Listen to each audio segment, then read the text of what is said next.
And we're going to get the perspective from people in the state of Hawaii, state of Alaska, the territory of Guam, and the Commonwealth of Puerto Rico. But that this conference and this effort to reform the Jones Act is bipartisan, both in our state of Hawaii and also in other areas. So now, over the past decade, there have been lawsuits, there have been hearings at both the state and federal level. It's now known that the Hawaii cost of living, because of our additional shipping costs and the cost of the Jones Act, are now 49% higher than the U.S. mainland. And this is becoming unbearable. It's difficult for individuals, it's difficult for families, and it's difficult for small businesses as well. There are different approaches to this. One approach would be to abolish the Jones Act altogether. Another would be for various forms of reform. There are resolutions that are alive in the Hawaii State Senate and House this year that call upon the Congress to strike the provision that requires American shipbuilding. I'm Senator Dyson. It has huge impact here in Alaska.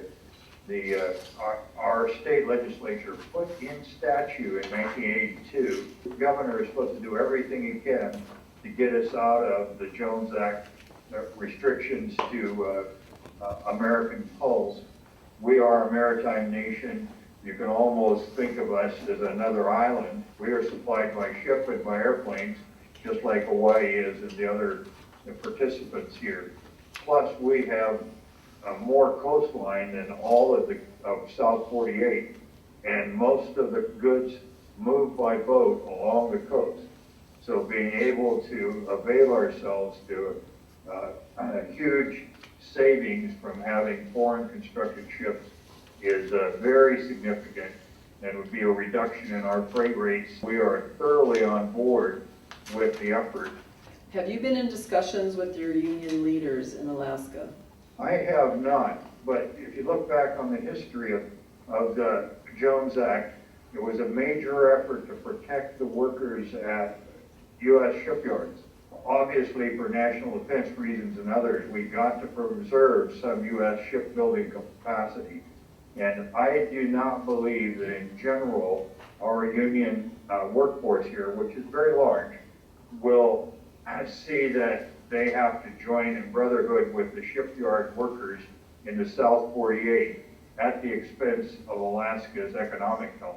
There have been initiatives on waivers before, such as November following the effects of Hurricane Sandy, in which the Secretary of Homeland Security Administration issued a temporary waiver on the Jones Act in order to allow no Jones Act oil tankers to transport oil from U.S. ports in the Gulf of Mexico, forced to provide additional fuel resources to the region. But definitely what we need is a full extension to all application in U.S. territories and states for an antique and protectionist law. If we truly want to create jobs and boost our economy development, we need to eliminate implementation of the Jones Act in Puerto Rico too, to transform our island into a powerful transshipment destination. Local economists said in public hearings that we can grow at least 10% without the application of the Jones Act.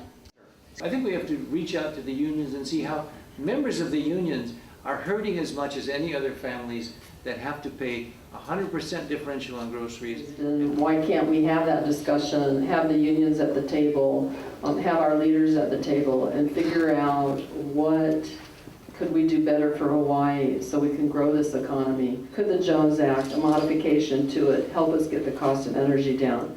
The cost of building major commercial ships in the United States is now well documented to be more than 5 times that of constructing comparable ships in Japan and South Korea.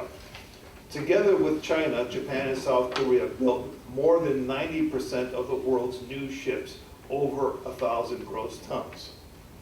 Although there are approximately 38,000 self-propelled ships over 1,000 gross tons in the world today, the U.S. domestic shipping trades face a scarcity of large self-propelled ships. This is especially critical to the interstate surface transportation in the non-contiguous trades, the 8 major domestic shipbuilding yards in the United States have constructed on average approximately 2 ships per year since the early 1990s. In comparison, Japan alone builds over 300 ships per year. These are large commercial ships for export. That does not include their domestic market. There is no shortage of major ships in the world, just in the Jones Act trades, due to the highly protectionist law. The extraordinarily high cost of shipbuilding and the artificial shortage of commercial ships in the United States creates a narrow and highly concentrated domestic shipping market. The shortage of ships and the high cost of construction creates significant barriers to entry into the Jones Act trades. Virtually any potential new entrant ship operator is either unable, or unwilling to acquire the necessary capital assets, namely U.S.-built ships, at such unrealistically inflated prices to challenge the incumbent companies. Because of their control of the domestic shipping market, the existing Jones Act shipping interest can pass the high cost of U.S.-built ships along to their customers, the shippers who own the cargo, and ultimately the American consumers. And that is especially hard-hitting on those residents in the non-contiguous jurisdictions that are completely reliant upon surface transportation for interstate commerce. It is time to align the domestic shipping operators in the non-contiguous trades with the rest of the world. It's time to remove the protectionist U.S. build requirement and compel the shipping operators to acquire their ships from far more efficient foreign sources. This is a realistic approach to bring real competition to the non-contiguous trades and relief to the shippers and consumers. It's now almost 100 years since the Jones Act was passed with the idea of protecting American maritime resources. We had, at the time that legislation was passed, and it's declined steadily since the day where it's a negligible part of the world's transportation. There are just 2 reasons that there is political support for the Jones Act. Number one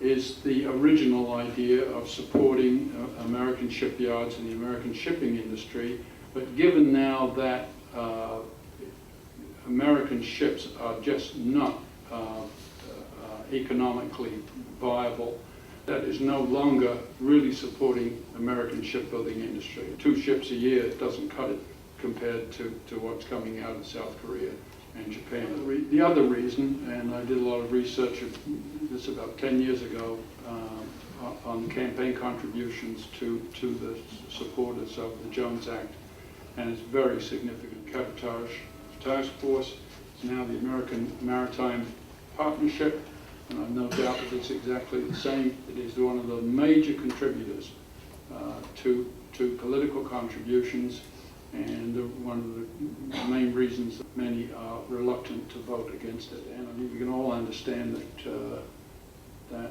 money is the mother's milk of politics, but on the other hand, as somebody pointed out, the union members in the aggregate are being hurt far more by the Jones Act than are those few union members who are the beneficiaries of it. Are the numbers correct when you said there are only 90 out of the 38,000 vessels that are above 1,000 gross tons? That's 0.2%. I didn't. Yeah, it's a very tiny percentage. We have an artificial scarcity of large commercial ships in the domestic trades.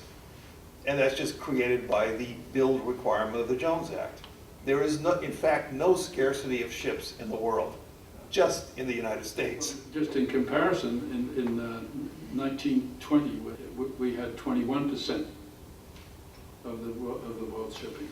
Of the ships in the world, how many are owned by U.S. citizens or U.S. investors? The ships are predominantly owned by other investors in the world, non-American The reason for that is that up until the mid-'80s, about 20% of the world's fleet was in fact owned by U.S. interests. On the national security side, there's 3 points. One is the sea lift capacity that refers to the ability to charter ships to move cargo to overseas contingencies. Then there's the shipbuilding industrial base, and that refers to the capacity of the U.S. shipyards to build new ships in the time of national emergency, or even to build them on an ongoing basis.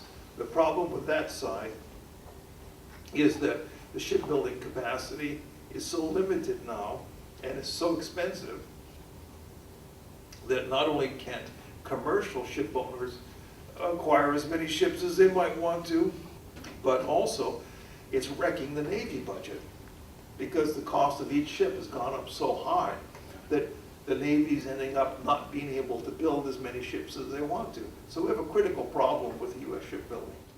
The third national defense argument is that we need a pool of trained seamen for national emergency. And you know, these arguments don't hold up very well when you start to analyze them. And so the national defense argument for the Jones Act is really not a very strong one if you look at it point by point. We talk about the Jones Act in terms of protection and who it's actually protecting. And obviously it's not protecting the economies of our various jurisdictions, nor is it protecting the consumers. And ultimately it's not protecting the very people it's supposed to protect, because we don't have more American shipbuilders. Aloha, have a great day.